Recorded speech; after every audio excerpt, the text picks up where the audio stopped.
Assalamualaikum warahmatullahi wabarakatuh. Sayur kentang pakai daun salam.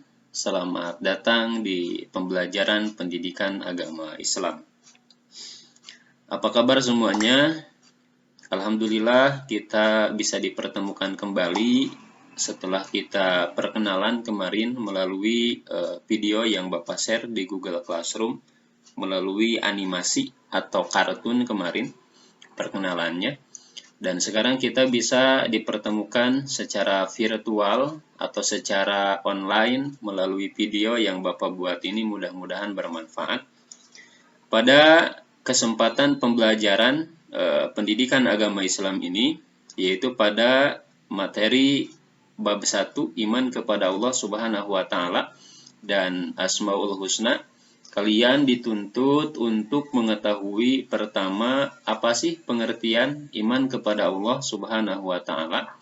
Kemudian yang kedua, apa sih pengertian Asmaul Husna, dan Asmaul Husna yang mana saja yang harus diketahui di pembelajaran bab 1 ini.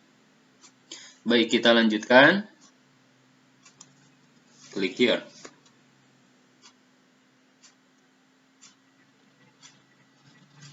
Nah, perintah beriman kepada Allah Subhanahu wa taala biasanya nanti suka ada orang yang bertanya atau suka dipertanyakan di penilaian harian atau dipertanyakan di ulangan tengah semester atau di penilaian akhir semester.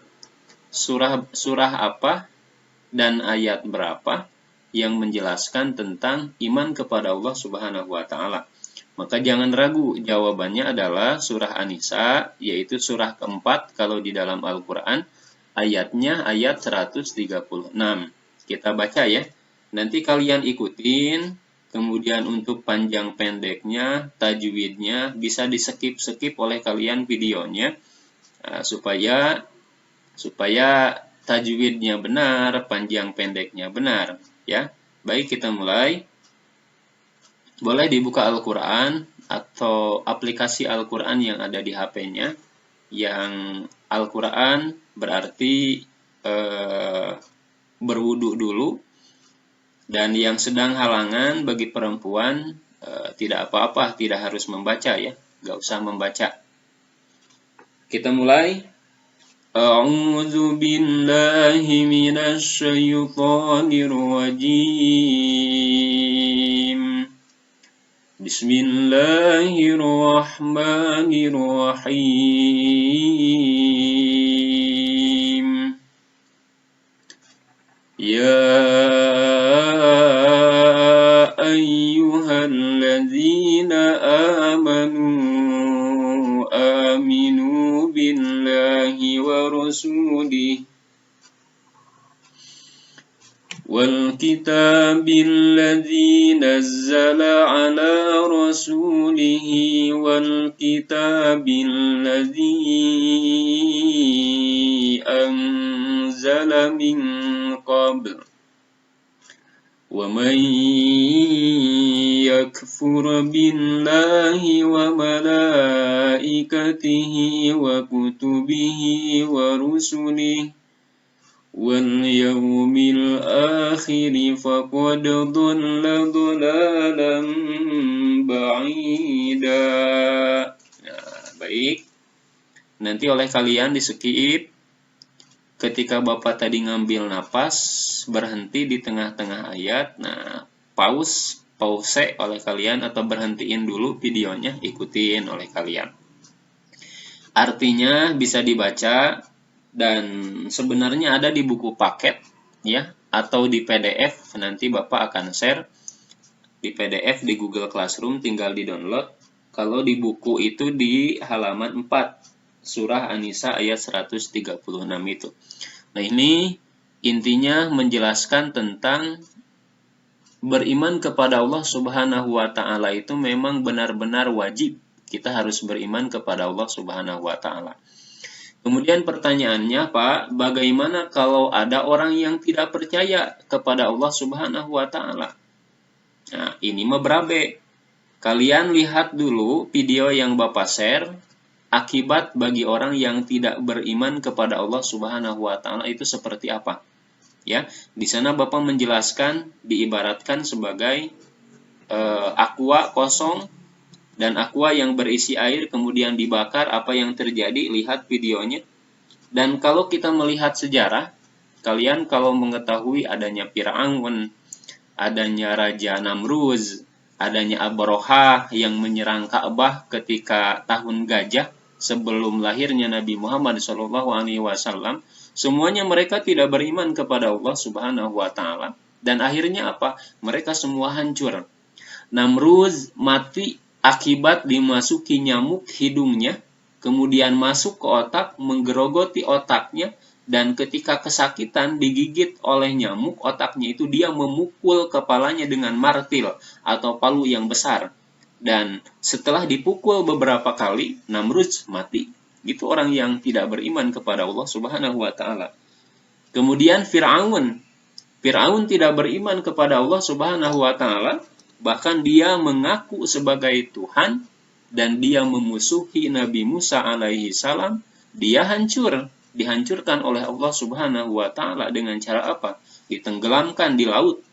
Itu orang yang tidak beriman. Abraha mati dilempari oleh batu oleh burung ababil. Kan begitu. Jadi kita pilih sekarang. Kalau mau selamat berarti kita beriman kepada Allah Subhanahu wa taala. Kalau tidak mau selamat, ya kita jangan beriman. Tetapi kalau kita akalnya sehat, awas, mohon maaf, tidak gila dan tidak miring seperti ini otaknya, tentu kita akan memilih yang selamat dan nanti kita ingin masuk surga. Caranya seperti apa? Jadi orang yang beriman. Ya. Tetapi orang yang beriman ini memiliki 3 syarat, anak-anakku semua. Tulis ya, nanti masih ada di pertanyaan PH atau PTS atau PAS, penilaian tengah semester atau penilaian akhir semester. Syarat orang yang beriman itu ada 3. Yang pertama, dia harus membenarkan dengan hatinya. Kita membenarkan dengan hati, meyakini dengan hati kita. Apa? Allah Subhanahu wa taala itu ada. Syarat yang kedua, harus mengucapkan dengan lisan kita. Ucapkan dengan lisan kita dengan cara bersyahadat kepada Allah dan bersyahadat kepada Rasulullah Shallallahu alaihi wasallam. Asyhadu an la ilaha illallah wa asyhadu anna Muhammadar Rasulullah. Asyhadu an la ilaha illallah wa asyhadu anna Muhammadar Rasulullah. Syahadat. Dan syarat yang terakhir, jangan lupa, yaitu kalau kita beriman kepada Allah Subhanahu wa taala, harus melaksanakan perintah Allah Subhanahu wa taala dan menjauhi larangan Allah Subhanahu wa taala. Kita tidak sekedar membenarkan dengan hati dan bersyahadat, tapi kita harus mau sholat, harus mau puasa, harus mau belajar, walaupun belajar di rumah sekarang. Kita harus mau melaksanakan perintah Allah Subhanahu wa taala dan menjauhi larangannya. Kita jauhi bahwa membentak orang tua itu dosa. Menyakiti hati ibu atau bapak itu dosa. Bertengkar dengan adik gara-gara memperebutkan permen, dosa, awas itu. Kita harus menjadi orang yang beriman. Kita jangan menjadi Islam di KTP saja atau Islam KTP. Memang di KTP-nya dia beragama Islam. Kalian tentu belum punya KTP kalau sekarang ya. Karena 17 tahun ke atas itu kalau tidak salah baru bisa punya KTP. Nah, sekarang syaratnya ada 3. Jangan mau jadi Islam KTP, harus jadi Islam yang sungguh-sungguh supaya selamat dan bisa masuk surga. Baik, kita berlanjut pada materi berikutnya. Kita klik next. Nah, pada materi berikutnya, seperti yang tadi kita sepakati di awal, bahwa kalian juga harus mengetahui apa pengertian dari Asmaul Husna dan apa saja sih Asmaul Husna yang harus diketahui di bab 1 ini, di kelas 7 ini. Nah, baik, Bapak akan memberikan penjelasan dulu. Asma itu artinya nama. Ya, asma itu nama. Ada dulu film Assalamualaikum Beijing, itu nama pemeran si perempuannya itu Asma. Ya. Nah, kalian kalau nonton dulu Assalamualaikum Beijing, Asma itu nama perempuannya. Asma itu bukan penyakit, awas, penyakit bengek. Cenah nama penyakit bengek, Pak, bukan. Asma itu nama. Asma itu berasal dari bahasa Arab. Asmaul husna, husna itu artinya bagus. Husna itu artinya baik. Jadi kalau digabungkan Asmaul husna apa coba pengertiannya? Nama-nama yang baik. Tapi Asmaul husna ini khusus dimiliki oleh Allah Subhanahu wa Ta'ala. Nama-nama Allah yang baik yang jumlahnya ada 99 dari Ar-Rahman sampai As-Sabur. Nah, kalian ini harus hafal. Nanti ya Bapak akan berikan tugas untuk menghafal Asmaul Husna. Nanti ini mah dibahas di video berikutnya ya, supaya penasaran. Jangan bertanya sekarang. Bapak akan buatkan video tugas berikutnya. Sekarang mau khusus belajar mendalami apa itu iman kepada Allah Subhanahu wa Ta'ala dan apa sih Asmaul Husna. Nah, seperti tadi, adakah surah yang menjelaskan tentang iman kepada Allah Subhanahu wa Ta'ala? Ada. Jawabannya An-Nisa ayat 136. Nah, oke. Sekarang apabila ada pertanyaan, adakah juga surah Al-Quran yang membahas tentang Asmaul Husna? Ada, bahkan hadisnya pun banyak. Nah, salah satu ayat Al-Quran yang membahas tentang Asmaul Husna adalah Quran surah Al-A'raf ayat 180. Seperti biasa kita baca dulu, nanti diikutin oleh kalian. Bismillahirrahmanirrahim. Walillahil asma'ul husna fad'uuhu biha wa dharul ladzina yulhiduna fi asma'ihi sayujzawna ma kanu ya'malun. Kalau di dalam buku ini Al-A'raf ayat 180 masih di halaman 4, yaitu poin D. Ya, bisa dibaca oleh kalian. Baca Arabnya, baca artinya, samakan panjang pendeknya. Kalau mau lebih mengeksplor atau menggali irama yang lebih indah, silahkan. Ya, itu ya. Kita lanjutkan. Alhamdulillah. Kita klik next. Nah, tadi Bapak sudah mengatakan bahwa jumlah semuanya Asmaul Husna itu ada 99. Tetapi di dalam bab 1 ini, kalian hanya diperkenalkan 4 Asmaul Husna saja. Kenapa sedikit, Pak? Kan ada 99. Gak apa-apa, 99 mah kita hafal. Kalau yang 4 ini, pahami namanya, pahami artinya, pahami maknanya, pesannya apa yang ada di dalam nama yang keempat ini. Walaupun nanti kalau ada waktu luang, kalian baca-baca juga. Arti dari Asmaul Husna berarti 99 dikurangi 4 berapa? Ayo, berarti 95. Sebentar, Bapak akan cas dulu ya.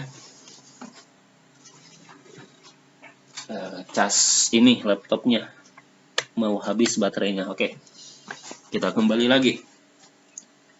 Nah, ini kita khusus membahas tentang Asmaul Husna yang 4. Al-Alim. Al-Alim itu artinya maha mengetahui. Alim itu orang yang banyak pengetahuannya. Alim, kalau Al-Alim itu sifat Allah Subhanahu wa Ta'ala atau nama Allah Subhanahu wa Ta'ala. Mohon maaf, nama Allah Subhanahu wa Ta'ala.